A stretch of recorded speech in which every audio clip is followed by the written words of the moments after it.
Hermano, buenos días a todos. Bendiciones del Señor. Roguemos a Dios para que en esta mañana de hoy nos ayude y el Espíritu Santo se glorifique en la vida de cada uno y nos lleve a entender las verdades que nos enseñan en esta mañana. Gran expectativa y gozo comenzó a generarse en el corazón de los judíos cuando el Señor Jesucristo comenzó su travesía final hasta Jerusalén, lugar donde se encontraba el gran templo considerado la casa de Dios, al que venían muchas personas de diferentes partes del mundo a adorar. Pensar en que el Mesías prometido había llegado y que ahora de una vez por todas vendría a acabar con los romanos y a establecer definitivamente su reino en la tierra, llenaba a los judíos de mucho júbilo, y su manera de expresarlo así lo demostraba. En Lucas capítulo 19 versículos 37 y 38, miren lo que dice. Cuando llegaba ya cerca de la bajada del monte de los olivos, toda la multitud de los discípulos, gozándose, comenzó a alabar a Dios a grandes voces por todas las maravillas que habían visto, diciendo: bendito el Rey que viene en el nombre del Señor, paz en el cielo y gloria en las alturas. Definitivamente que, este que hace tantas señales, que hace tantos milagros, sin duda alguna es quien nos va a librar de nuestros enemigos. Y cuánto alababan a Dios pensando esto. Sin embargo, el fin no sería como ellos creían. Incluso el Señor también tuvo que advertirles a sus discípulos para que no se dejaran engañar acerca de señales que habrían de ocurrir, pero que eso no significaba que el fin vendría. Lucas capítulo 21, versículo 8 en adelante. Entonces dijo: mirad que no seáis engañados, porque vendrán muchos en mi nombre, diciendo: yo soy el Cristo, y el tiempo está cerca, mas no vayáis en pos de ellos. Y cuando oigáis de guerras y de sediciones, no os alarméis, porque es necesario que estas cosas acontezcan primero, pero el fin no será inmediatamente. Entonces les dijo: se levantará nación contra nación y reino contra reino, y habrá grandes terremotos y en diferentes lugares hambres y pestilencias, y habrá terror y grandes señales en los cielos. En la medida en que los discípulos del Señor atendieran sus palabras y las obedecieran, estarían viviendo su cristianismo debidamente, entendiendo obviamente que Él vendría por segunda vez, pero ellos no sabían cuándo habría de ser ese momento. Y si seguimos escudriñando los evangelios, escuchando las cosas que el Señor Jesús nos dice, Él nos hablará ahora en la porción de las Escrituras que estudiaremos específicamente en el Evangelio de Lucas sobre una señal, la cual cuando sea vista indicará que algo definitivamente está por ocurrir. Acompáñenme al texto que leyó nuestro hermano Lucas capítulo 21. Leemos la porción que nos corresponde en esta mañana 20 al 24. Lucas capítulo 21, versículos 20 al 24. Síganme allí en sus Biblias, hermanos. Así dice la palabra de Dios. Pero cuando vierais a Jerusalén rodeada de ejércitos, sabed entonces que su destrucción ha llegado. Entonces los que estén en Judea huyan a los montes, y los que en medio de ella váyanse, y los que estén en los campos no entren en ella, porque estos son días de retribución, para que se cumplan todas las cosas que están escritas. Mas hay de las que estén encintas y de las que críen en aquellos días, porque habrá gran calamidad en la tierra e ira sobre este pueblo, y caerán a filo de espada y serán llevados cautivos a todas las naciones, y Jerusalén será hollada por los gentiles hasta que los tiempos de los gentiles se cumplan. Amén. El título para esta enseñanza es obvio en la porción: Crónicas de una destrucción anunciada. Crónicas de una destrucción anunciada. Veremos cuatro cosas: el tiempo, la advertencia, la sentencia y el daño sufrido. El tiempo, la advertencia, la sentencia y el tiempo sufrido y el daño sufrido. Veamos en primer lugar el tiempo. Lucas capítulo 21, versículo 20. El Señor Jesucristo en estos momentos no va a dejar ninguna duda acerca de los acontecimientos que están prontos por ocurrir en Jerusalén. Es duro lo que va a pasar. Está cerca de que pase. Y además de eso, seguramente muchos de los discípulos lo van a experimentar. Y esto no va a ser como la segunda venida del Señor, porque ya Él dijo que nadie sabe cuándo será. Pero en este caso particular, la señal va a ser clara. Cuando viereis a Jerusalén rodeada de ejércitos, es decir, esté sitiada, sabed entonces que la destrucción ha llegado. Lo que le espera a los judíos en este acontecimiento es trágico. Se va a derramar mucha sangre y va a ser muy doloroso y humillante. Además, quien le va a hacer esto a los judíos son los romanos. Su ejército es de quien habla el Señor, que rodeará a Jerusalén, la sitiará, dejará a la ciudad en una situación tal que llegará el momento en que las personas dentro no tendrán para comer ni beber e incluso se enfermarán de toda clase de pestes y morirán. Ahora la pregunta es, ¿por qué los romanos están rodeando a Jerusalén? ¿Por qué este acontecimiento se asocia con destrucción? ¿Le hicieron algo acaso los judíos a los romanos? Consideremos lo siguiente para saber a ciencia cierta por qué pasará todo esto. En el año 66 después de Cristo, cuando los judíos todavía estaban bajo el control de Roma, Judea estaba siendo gobernada por el procurador romano Gesio Floro, hombre conocido por odiar a los judíos, amar el dinero y ser nada religioso, el cual, cuando veía que la recaudación de impuestos era baja, iba y tomaba dinero del templo, lo que llevó a que los sacerdotes dejaran de orar y de hacer sacrificios por el emperador. Además de eso, día tras día crecía la oposición de parte de todo el pueblo hacia él, lo que generó que este hombre, Gesio Floro, enviara tropas a Jerusalén, las cuales masacraron a más de 3.000 ciudadanos por ese hecho. Esta masacre generó una rebelión, la llamada Primera Revuelta Judía, y duró entre los años 66 al 73. Esto nos da a entender que después de la destrucción de Jerusalén, este grupo rebelde todavía se oponía a Roma, todavía seguía matando romanos, hasta que en el año 73 los romanos pudieron atravesar la última línea de defensa de los rebeldes y al llegar los encontraron a todos muertos ya que se habían suicidado para no caer en manos de los romanos. Es una lucha tremenda. Ahora, estos judíos rebeldes se propusieron sacar definitivamente a Roma de toda Judea y comenzaron atacando la guarnición militar que estaba en Jerusalén, la cual arrasaron matando a todos los soldados romanos y además comenzaron a linchar a todo romano que se rindiera, como también expulsaron a todo ciudadano o funcionario romano que estuviera en la ciudad. Se dice que Agripa II y su hermana Berenice, que temiendo lo peor, huyeron de Jerusalén a Galilea. Esta situación de rebelión de parte de los judíos y que había causado mucha muerte a los romanos, llegó a los oídos del emperador Vespasiano, el cual nombró a uno de sus hijos, Tito, para que se fuera en guerra contra los judíos.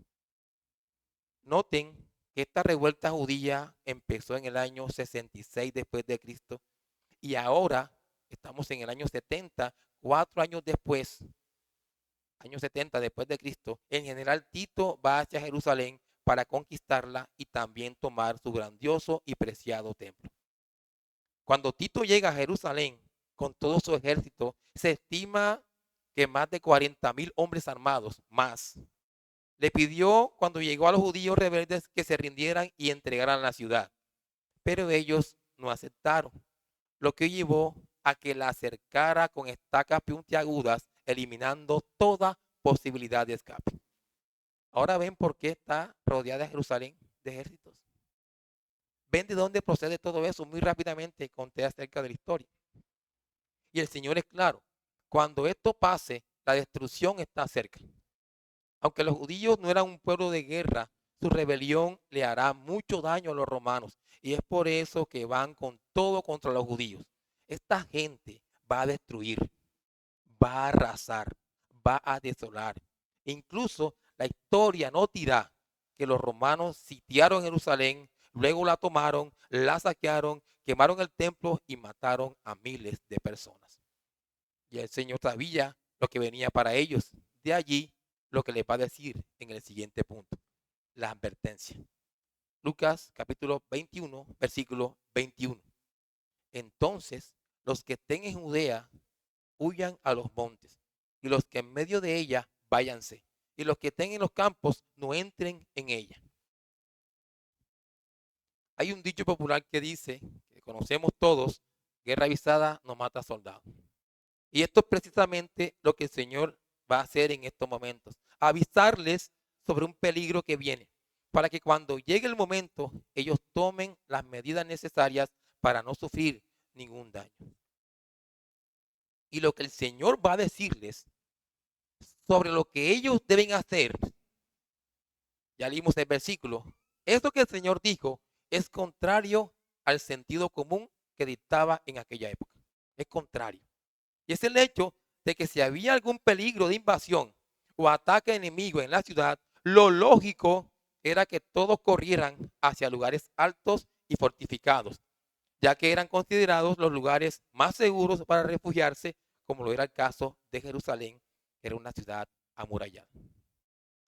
Pero lo que él les plantea no es como ellos piensan.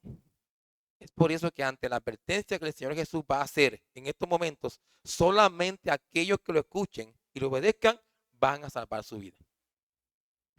Veamos entonces la primera advertencia que hace el Señor aquí. Entonces los que estén en Judea huyan a los montes. Palestina era un país pequeño, situado en Oriente Medio, a orillas del mar Mediterráneo, y que en los tiempos del Señor estaba dividido en tres regiones: Galilea, Samaria y Judea, siendo Judea la más grande, cuya ciudad principal era Jerusalén, donde se encontraba lo más preciado para los judíos, que era el templo considerado la casa de Dios. Ahora, cuando el Señor manda a que huyan de Judea, eso quiere decir que el ataque no solo se va a limitar a Jerusalén, sino que también se va a extender a diferentes ciudades de Judea. Es por eso que les dice que corran hacia los montes, teniendo en cuenta que era una región rodeada de bosques. Por ejemplo, al norte estaban las colinas de Betel, al sur las montañas de Judea, al suroeste las montañas de Jerusalén, al este el desierto de Judea. Así que según la indicación del Señor de irse hacia los montes donde podían ser atacados por algún animal salvaje o venenoso o morirse de calor, es la mejor opción para los que se encuentran en Judea cuando venga el ataque. Esa es la mejor opción. Luego les va a decir, los que en medio de ella, váyanse. Cuando los romanos comienzan a marchar hacia Jerusalén y se corre la voz de que ya se están acercando, indicando así que viene la destrucción, el Señor les está dejando claro que el lugar menos seguro es allí en Jerusalén. Es por eso que antes de que comience el asedio, deben arreglárselas para escapar de la ciudad. Deben irse sin ninguna duda de allí y buscar refugiarse en lugares no tan seguros como sería fuera de Jerusalén. ¿Ven que es contrario al sentido común lo que plantea el Señor? Finalmente les va a decir, y los que estén en los campos no entren en ella. La idea en estos momentos es que todas aquellas personas que se encuentran labrando la tierra cuando inicia el asedio de los romanos, ante la realidad de que puedan llegar hasta donde ellos, es que no deben pensar en ir a Jerusalén para salvar su vida. No piensen en irse para allá. Ellos tienen que buscar refugio fuera de Jerusalén. Ya está claro. Algunos afirman que muchos judíos no acataron las indicaciones del Señor y cuando vieron que venía el ejército romano huyeron a refugiarse a Jerusalén, lo que hizo que el número de muertos aumentara. Mientras que los cristianos que estaban en Jerusalén por toda Judea que acataron las palabras del Señor, huyeron hacia los montes, dicen así, de Pela, en Perea, donde salvaron sus vidas. Por eso se cree que ningún creyente murió durante el ataque romano. Se cree eso. Vamos ahora al tercer punto, la sentencia. Versículo 22 de Lucas 21. Porque estos son días de retribución para que se cumplan todas las cosas que están escritas. Quiero que presten mucha atención por qué está pasándole esto a los romanos, a los judíos. todo el sufrimiento, escuchen bien, creyentes y no creyentes, todo el sufrimiento y daño que experimentarán los judíos de parte de los romanos, no será por caprichos del destino o porque los judíos son de mala suerte, no. Esta situación tiene una razón de ser, tiene un propósito cuya causa está en el hecho de que los judíos, sobre todo sus líderes, rechazaron al Señor Jesucristo. Ellos, al tener en poco la palabra de Dios, desperdiciaron la oportunidad de creer en el Mesías de Dios. Por eso lo rechazaron. Y eso le enseñaron al pueblo a rechazar a Cristo. Y en esto consiste la desgracia de las personas, tanto aquí en la tierra como en el infierno, donde sufrirán eternamente, en que rechazaron a Cristo. Esa es la desgracia de la gente. Por eso el Señor les va a decir a todos los que le escuchan que vienen días de retribución o venganza para los judíos. De tal manera que lo que les va a ocurrir es una manifestación de la ira de Dios sobre ellos por desobedientes. En Lucas capítulo 11, versículos 42 al 47, el Señor reprende a las autoridades judías mediante ayes, que son oráculos de maldición, que indican que vienen para ellos tiempos de angustia y sufrimiento. Ay de vosotros, fariseos, que diezmáis la mente y la ruda y toda hortaliza, y pasáis por alto la justicia y el amor de Dios. Estos era necesario hacer sin dejar aquello. Ay de vosotros, fariseos, que amáis las primeras sillas en las sinagogas y las salutaciones en las plazas. Ay de vosotros, escribas y fariseos, hipócritas, que sois como sepulcros que no se ven, y los hombres que andan encima no lo saben. Ay de vosotros también, intérpretes de la ley, porque cargáis a los hombres con cargas que no pueden llevar, pero vosotros ni aun con un dedo la tocáis. Ay de vosotros que edificáis los sepulcros de los profetas a quienes mataron vuestros padres. Y en los versículos 50 y 51 de este mismo capítulo 11 de Lucas les va a decir, para que se demande de esta generación la sangre de todos los profetas que se ha derramado desde la fundación del mundo, desde la sangre de Abel hasta la sangre de Zacarías, que murió entre el altar y el templo. Sí, os digo que será demandada de esta generación. Siempre hemos visto a lo largo de la historia bíblica que los malos persiguen a los justos e incluso en algunas ocasiones los asesina. Sin embargo, la generación a la cual se refiere el Señor en estos momentos supera en maldad a la generación pasada, ya que esta generación de la que habla él en este momento, en el siglo I, esta generación persiguió al Mesías, lo asesinó y luego persiguieron a sus apóstoles. Es por eso que lo que viene para ellos es venganza de parte de Dios. Días de retribución. Los judíos nunca se cansaron de rechazar a Dios. Era una nación rebelde, dirigida por perversos líderes que los mantenían desviados del camino de Dios. De allí que los tiempos que les está mostrando el Señor que vienen para ellos son tiempos de ira y no de misericordia. Por eso que los días que vienen serán terribles para todas las personas que estén en Jerusalén y especialmente para las embarazadas y las que estén criando. Lo que nos lleva al último punto de hoy, el daño sufrido. Versículo 23 de Lucas 21. Mas hay de las que estén encintas y de las que críen en aquellos días, porque habrá gran calamidad en la tierra e ira sobre este pueblo. Definitivamente, hermanos, lo que viene para los judíos y específicamente para los que estén en Jerusalén cuando venga el asedio de los romanos va a ser terrible, doloroso, cruel, por el hecho de que estos hombres no van a tener compasión de nadie, ni misericordia de nadie. De allí el Señor apunta al peligro que van a correr las personas más vulnerables e indefensas que estarán durante el ataque romano: las mujeres embarazadas y las lactantes.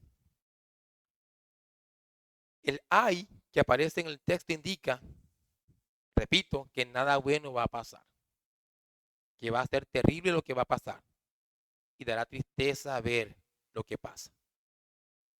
Ver cómo sufren las mujeres que estarán durante el asedio en Jerusalén en estas condiciones implica, de solo imaginarlo, hermanos, eso impacta, impacta. Y verlo debe ser mucho peor. Quiero que ustedes se lo imaginen.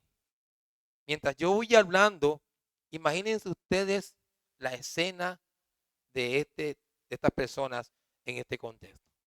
Cuando el general Tito cercó Jerusalén, la sitió, no dando posibilidad de escape a ninguno.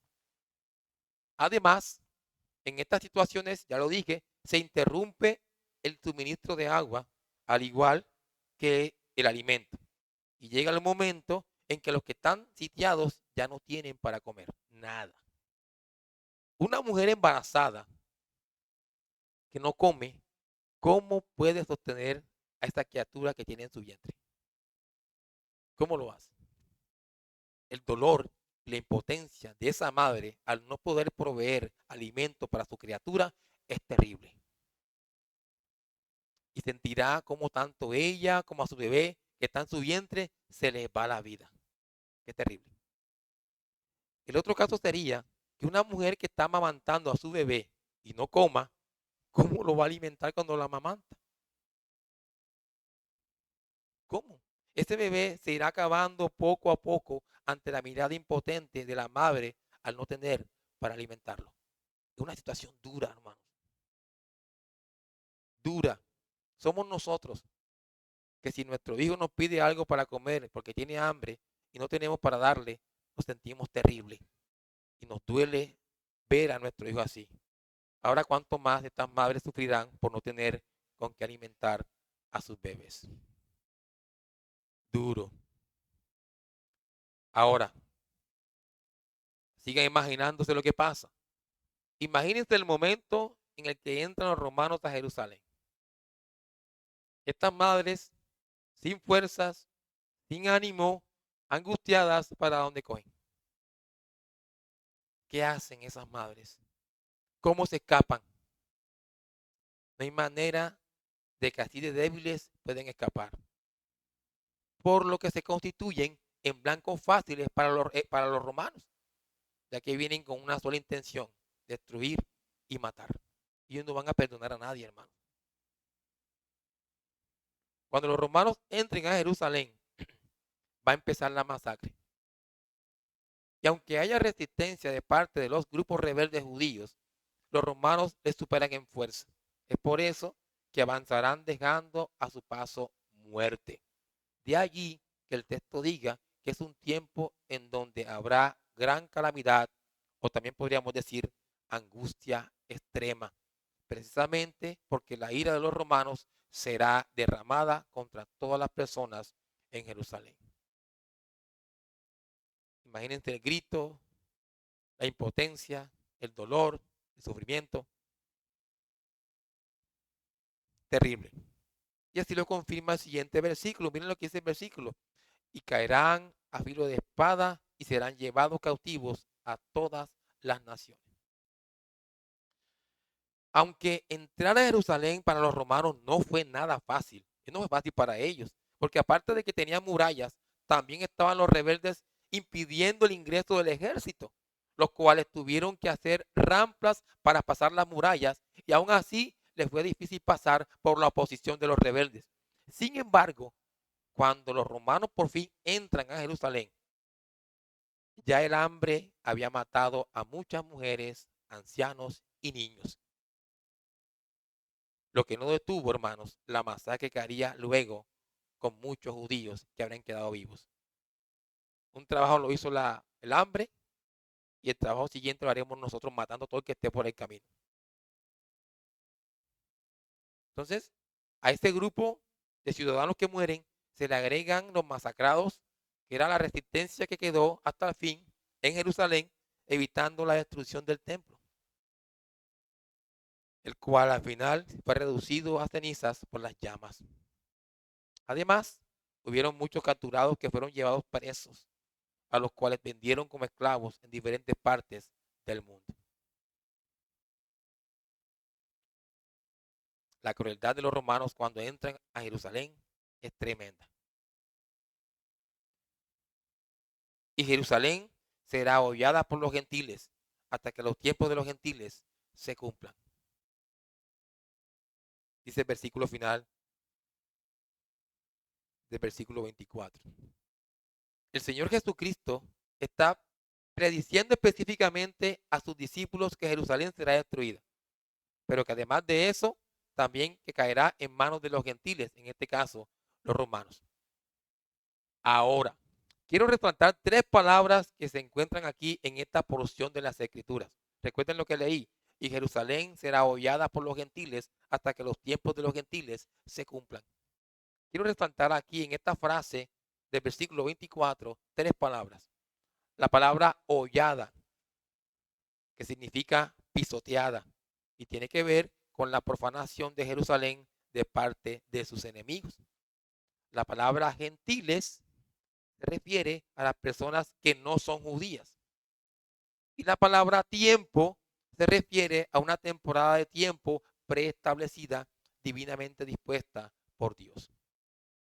Sin embargo, a pesar de que tenemos claros estos conceptos y nos pueden dar una idea de lo que puede significar esta parte del versículo, no hay claridad acerca de lo que verdaderamente significa. No es claro esto. Es un texto muy difícil de interpretar. Y los estudiosos de las escrituras interpretan de manera muy distinta su significado. He aquí tres interpretaciones que les he traído acerca de esta porción de las escrituras. En primer lugar, algunos afirman de que luego que Jerusalén fue invadida por los gentiles, en este caso los romanos, se mantuvo bajo su opresión hasta que el tiempo de los gentiles se acabó el 14 de mayo de 1948, cuando Israel, cuya capital es Jerusalén, llegó a ser un estado independiente. Algunos dicen que significa eso. En segundo lugar, se afirma que luego de que Jerusalén fue oprimida por los romanos, el tiempo de los gentiles durará hasta que venga el Señor por segunda vez. Otros afirman que significa eso.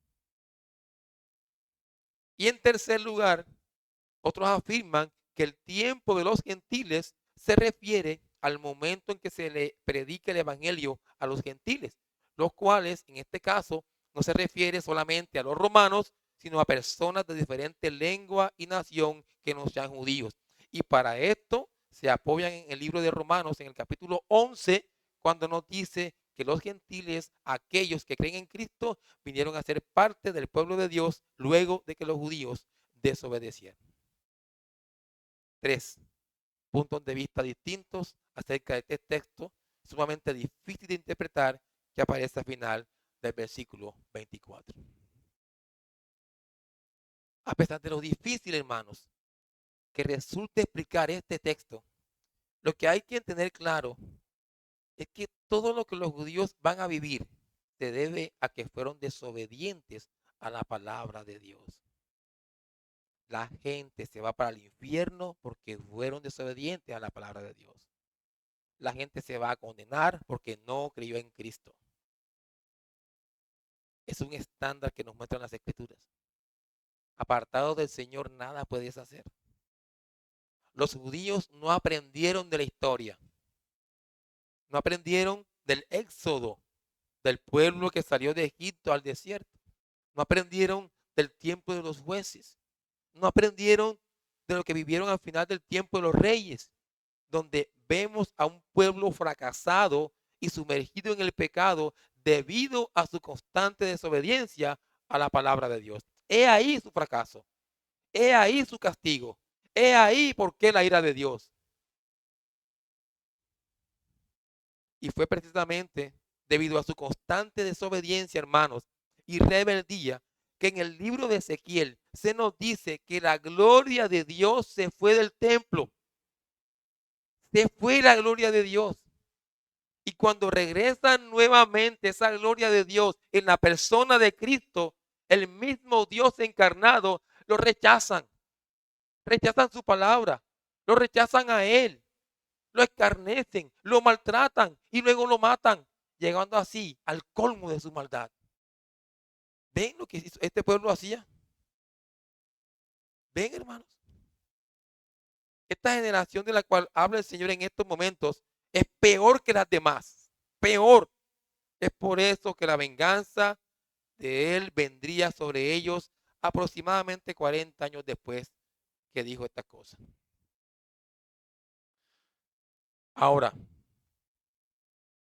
los judíos dejaron de ser hace muchos años el pueblo de Dios. Hace mucho tiempo. Que gozaba de la compañía y protección de Dios constantemente.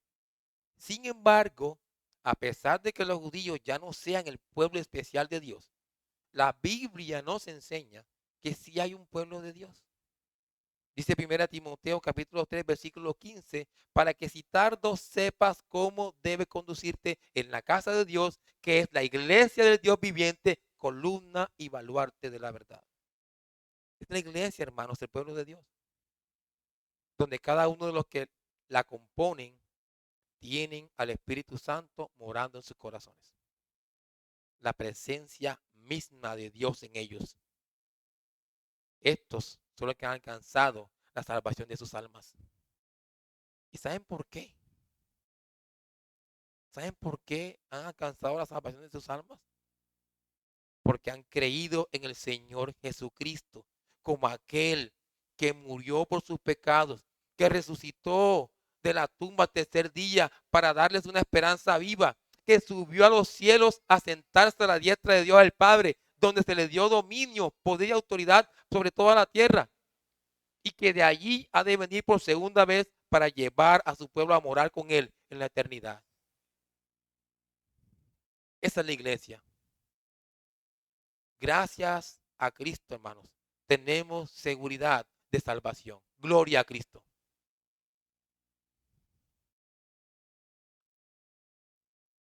Vamos ahora, hermanos, a aplicar este texto. Vamos a aplicar este texto. Primeramente, unas palabras para los creyentes que están aquí en estos momentos. Hermanos, para los creyentes, hermanos, quiero recordarte, creyente, que todo el fracaso del pueblo judío se debió a que fueron desobedientes a la palabra de Dios. No se te olvide eso. Cuando escudriñes las escrituras, vete al Antiguo Testamento, conoce esa historia y mira a estas personas cómo desobedecieron a Dios. A Dios no le agrada eso. Si tú eres creyente, vas a aprender de esto. Fue algo contradictorio lo que hicieron los judíos. Eran el pueblo de Dios, pero no obedecían la palabra de Dios. Es una contradicción de vida. Incluso el hecho de verse a sí mismos como el pueblo de Dios, oigan creyentes, el hecho de verse a sí mismos como el pueblo de Dios les dio para menospreciar a los demás que no fueran como ellos. Eso nos pasa a veces a nosotros. A ti creyente te debe caracterizar ser una persona obediente a la palabra de Dios.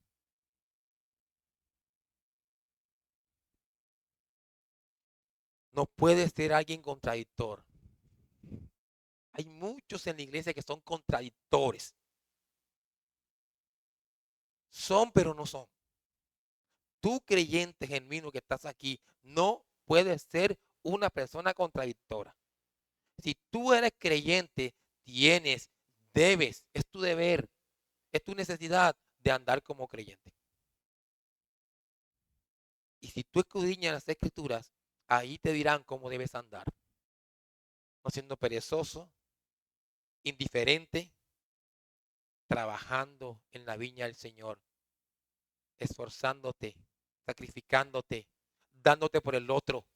Es así, hermanos, como serás sal y luz, como estarás haciendo como debe ser. Estarás viviendo como lo que eres en ese sentido. Además de que ya eres creyente y de que Dios te ha salvado, no te creas nada. No te creas nada. Porque lo que Dios te ha dado lo ha hecho por pura gracia. Y si yo le pido a un hermano en particular, seguramente lo va a hacer. ¿Qué es la gracia? Sencillamente es el favor inmerecido de Dios. No lo merecías. No te lo ganaste. No hiciste nada para que Dios te diera todo lo que te dio. No te dejaste de nada, creyente. No te creas nada. No imites a esos judíos desobedientes y rebeldes. Pero a Dios le pareció dártelo. ¿Qué te dio Dios? Te bendijo con toda bendición espiritual en los lugares celestiales en Cristo. ¿Y sabes para qué? Para que seas santo y sin mancha. Creyente, tu vida debe dar testimonio de que Cristo mora en ti. Los que están a tu lado ven eso. Donde vas te dan cuenta de que tú eres creyente.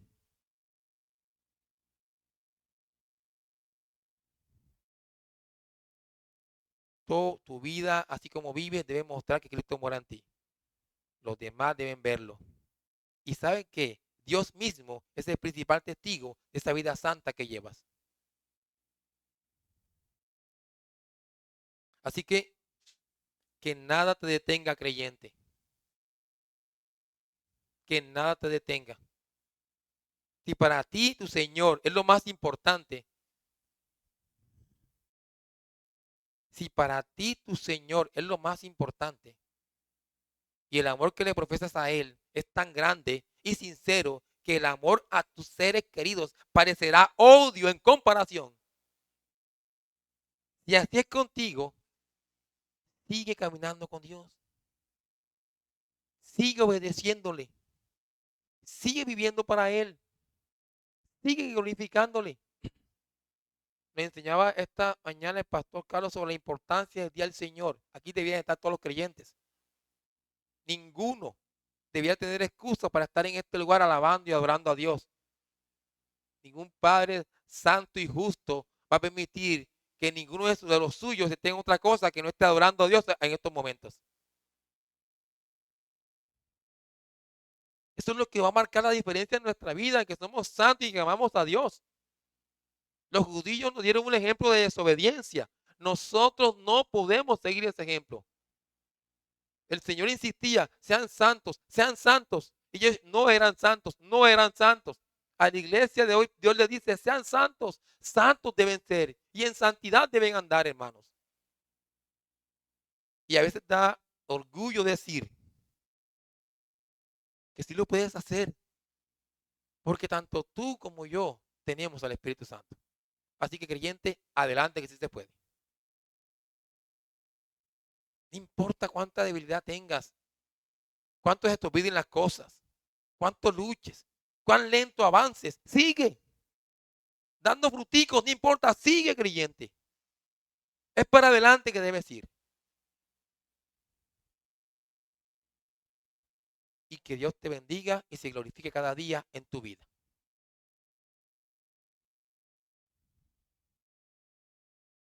Y unas palabras para aquellas personas que no creen en el Señor.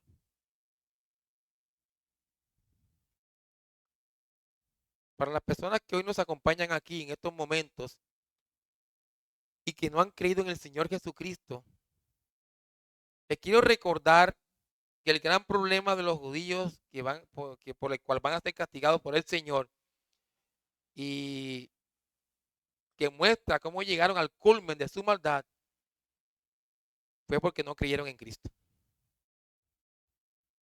Porque no creyeron en Cristo. ¿Y sabe por qué no creyeron en Cristo? Porque estaban muertos en delitos y pecados. Tú no puedes buscarlo en tu fuerza. Estás muerto y un muerto nada puede hacer. Así que si estás ahí sin creer en Jesucristo, no vas a poder hacer nada. No vas a poder hacer nada allí, incrédulo. Tú eres enemigo de Dios y nada puedes hacer tú para cambiar eso. Tú aborreces a Cristo y nada puedes hacer. Tú tienes un corazón duro, endurecido por el pecado y nada puedes hacer. Tú no tienes esperanza. Eres igual o peor que los judíos de los que hablamos ahora. Quiero recordarte que las repercusiones de no creer en Cristo no se limitan a un simple castigo temporal donde envían un ejército a castigarme. No, las repercusiones de no creer en Cristo son eternas. Son eternas. El no creer en el Señor Jesucristo tiene consecuencias eternas. Porque si tú no crees en Cristo, eres enemigo de Dios. Y los que son enemigos de Dios en esta tierra lo seguirán siendo por los siglos de los siglos en el infierno. Eso pasa contigo, amigo incrédulo. Así que te doy la buena noticia. Te doy la buena noticia. Es que vengas a Cristo. Que te humilles delante de Dios. Que reconozcas tu maldad. Reconoce que tú no puedes en tus fuerzas. Reconoce que necesitas de Cristo. Ven a los pies de Él. Arrepentido. Humillado. Y te digo algo seguro. Si vienes así, Él no te va a rechazar. Que Dios te bendiga igualmente a ti, amigo. Vamos a orar. Amado Padre, te damos gracias en estos momentos por tu palabra. Gracias por recordarnos a estas personas que desobedecieron y fueron castigadas, Señor, para que nosotros aprendiéramos ahora como creyentes de lo que debemos hacer una vez tú nos has cambiado, nos has trasladado de las tinieblas a la luz. Te ruego, Dios, para que nos ayudes cada día a ser hacedores de tu voluntad. Te lo rogamos en el nombre de Cristo. Amén.